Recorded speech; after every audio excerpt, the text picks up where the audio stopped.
Alright guys, today's video we're going to look at the idea of escaping mount. Most commonly people know the Upa Escape, it's taught as white belts. Some people know the elbow escape or the knee or tunnel escape. There's a bunch of different ways where I'm shifting the top player's base to get out, but today we're going to look at how we chain these together. So I'm going to show you the Upa Escape.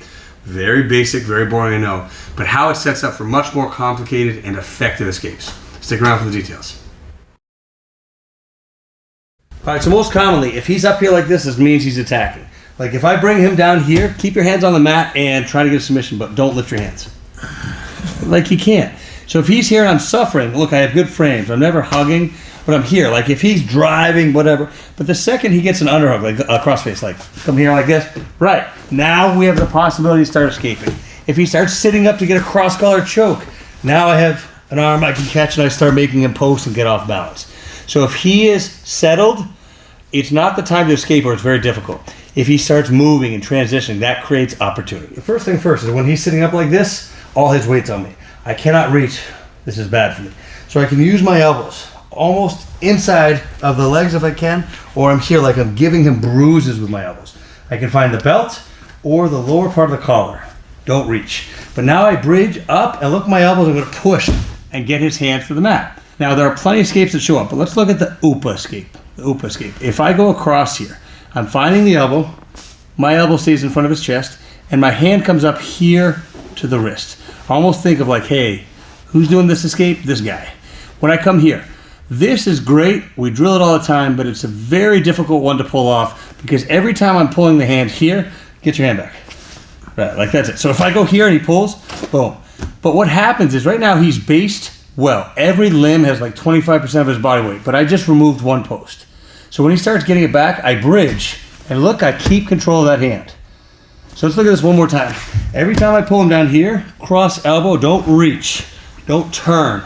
Just, I'm doing a slim move here, boom. But look at this hand. It's already set up for the next move. If I pull it back here and get the Upa Escape, great. But when he starts defending right here, this is when I'm bridging as far out as I can. Get your hand back. Super hard, not impossible. But most common reaction is this right now. He's gonna cross face me. As is awful. But look where my other hand is. Elbow here, fist here. I cannot let this elbow come past because now he's gonna take my back. I cannot turn, be here. He's gonna take my back. I must have this elbow blocking the hip and my shoulder has not crossed his center line. When I get here, he pulls it back, I bump, boom. Look at my position. Cross face me all you want. It's uncomfortable. But what happens is if you bring the camera right where my finger is pointing, look at this knee. His leg is heavy. I have my frame here. I can grip, and now look, I turn and I get here because the far leg is light. I might come underneath and go to half guard, but today I'm pushing my knee up here. Look how it's in this spot right by his hip, and I have an underhook. So if he stays here, I can move him very well. So go ahead, like try to. Yes, look, it's hard. He's gonna drive back into me. Now we're gonna bring the camera to the other side. Before he drives back into me, look at this knee. I know it's light. When he drives back into me, watch. The elbow gets heavy and the knee gets heavy. Right here. I am using my head, even if he's cross-facing me, to keep this elbow and I'm blocking here. And now look as I turn. I have like this motion here. If he cross-facing me a lot, I cannot turn to the camera, but I can look up. I'm going this way. Boom. Yeah. And I follow him up.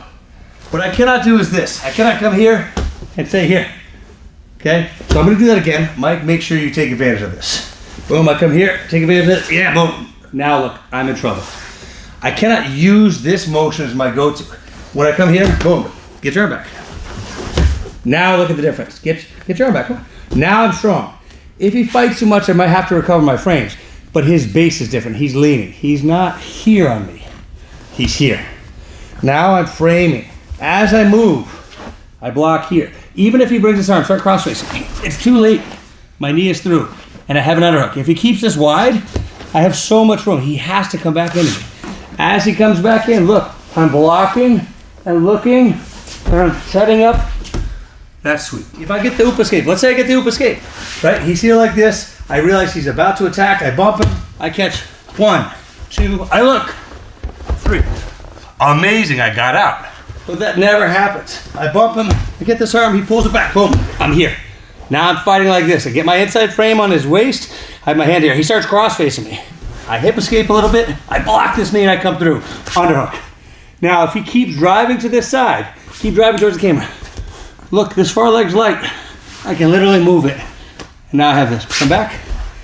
I know he's going to drive back into me. He has to. And I come here. Try that out, guys. I hope it works.